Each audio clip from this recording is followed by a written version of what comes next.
Міне, сендер бүгін Еркек Лайф каналындасыңдар.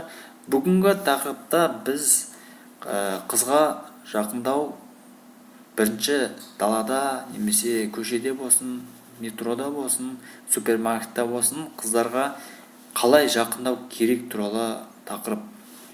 Ең біріншісі, қызға жақындағанда біз қызбен амандасамыз. Немесе ол асығып бара жатқан кезде, наушник тыңдап бара жатқан кезде қасына келіп, тоқтаңызшы қарындас, сәлем деп бірінші амандасамыз.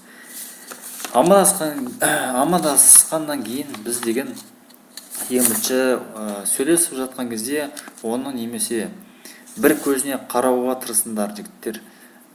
Бір көзге қараймыз. Оң көзім ма, сол көзім ма, екі көзіне қарамаймыз.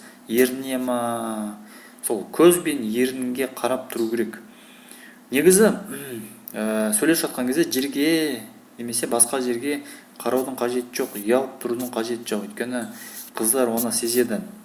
Сондықтан жігіттер қызға жақындағанда көзіне қарап сөйлейміз, немесе ерніне қарап сөйлейміз. Көбінесе көзіне қарап сөйлеген дұрыс та.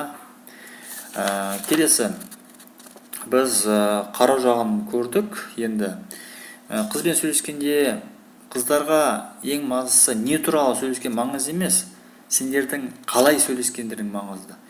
Мысалға, қалай сөйлескенге не жатқызамыз? Оның сіздердің дауыстарыңыз нақты болу керек, таза болу керек, және ақырын сөйлемеңдер жігіттер. Ақырын сөйлесеңдер, қыздар сендерді ұялшақ немесе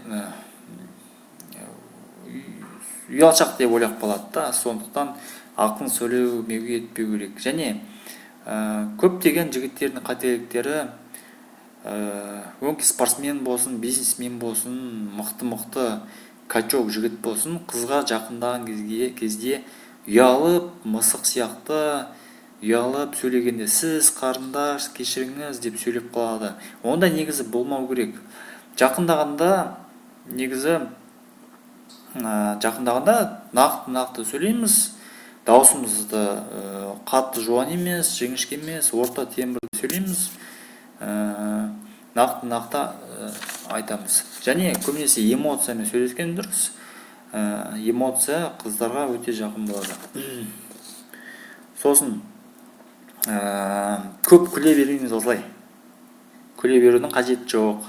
Егер сендер осылай күліп сөйлесе берсеңдер, онда қыздар сендерді несерьезный деп қалады.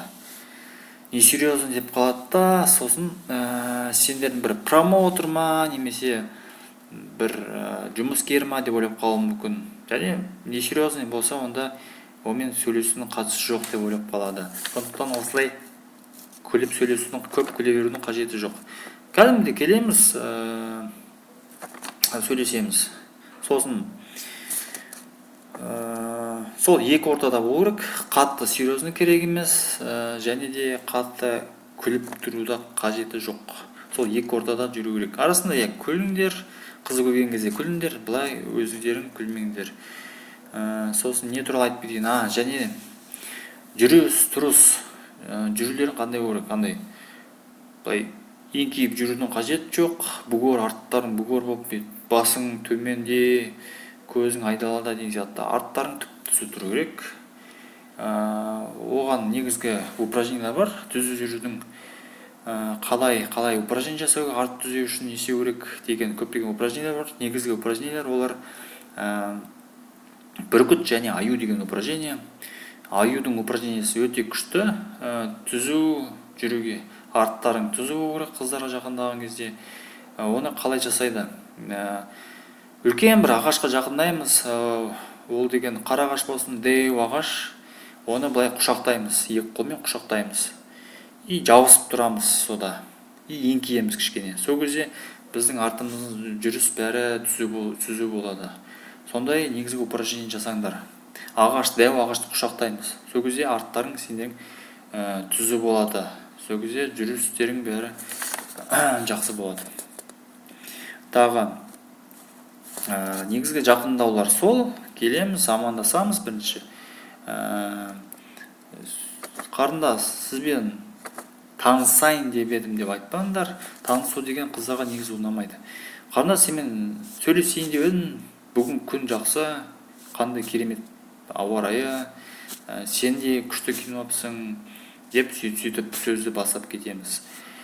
Сосын сол негізгі қателіктер. Не туралы сөйлесуді маңызды емес, қыздарға қайтарып айтам. Қалай сөйлегендерің маңызды. Әр тема бойынша сөйлесе беріңдер. Бірақ қалай сөйлесу, ол деген бағанағыдай айтып кеткендей дауыспен, жүріспен бәріне қарайды.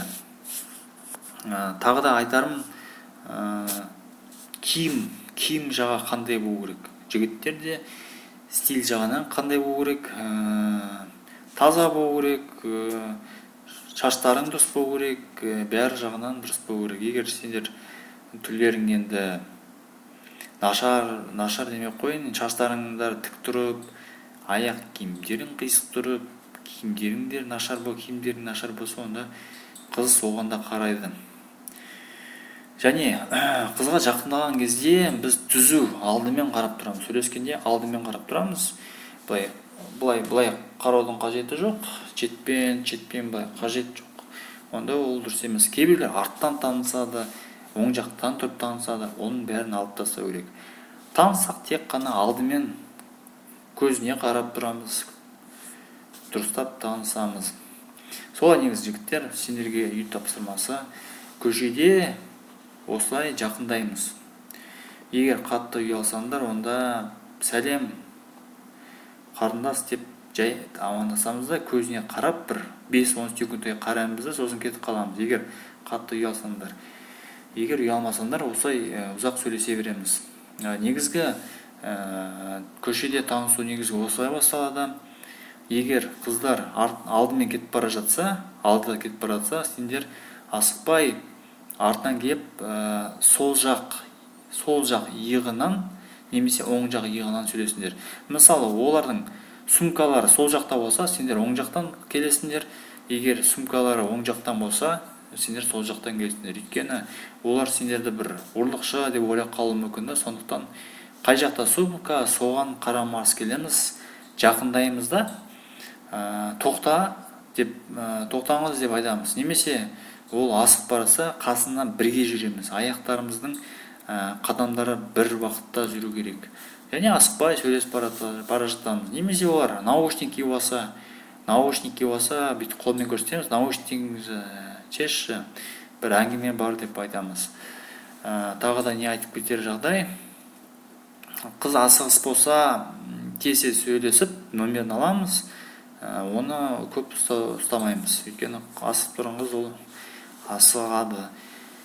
Тағы да жақындаған